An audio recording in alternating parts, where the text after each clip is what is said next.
viennent de lever le piquet de grève depuis ce matin. Les agents du GIP, l'Europe à Mayotte, ont repris leur dossier. C'est le cas de Naïla Bourakolo. Elle fait partie des hauts cadres contractuels de la structure, les plus fragilisés, victimes de pression émanant des services de la préfecture. Ils avaient cessé le travail pour dénoncer des méthodes arbitraires.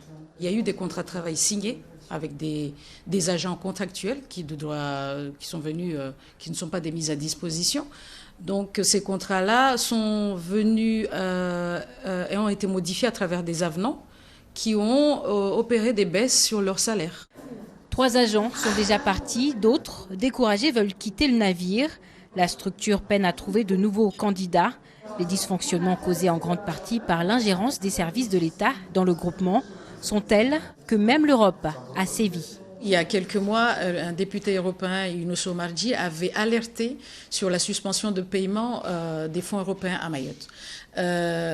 Cette suspension de paiement est venue à l'issue d'audits qui ont été réalisés ici à Mayotte. Et parmi les conclusions de l'audit, ou bien les choses qui ont été pointées du doigt l'audit, c'est le fait qu'il y ait des personnes, les mêmes personnes qui instruisent des dossiers et qui contrôlent des services. Soulagés par le protocole signé par le département et la préfecture, les agents reprennent peu à peu confiance. L'État s'est en effet engagé à respecter les règles imposées par la réglementation européenne. Les questions salariales doivent aussi faire l'objet de nouvelles discussions.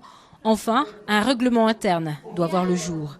Mais ici, comme au département, la première demande concerne le respect. Quand il y a eu la réunion qu'on a eue le samedi, on a senti l'écoute, on a senti la considération et c'est tout ce que les agents demandent. Donc c'est pour ça qu'on est confiant.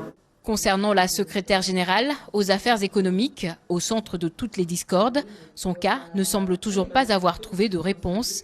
Mais depuis la crise, elle n'est toujours pas réapparue aux réunions.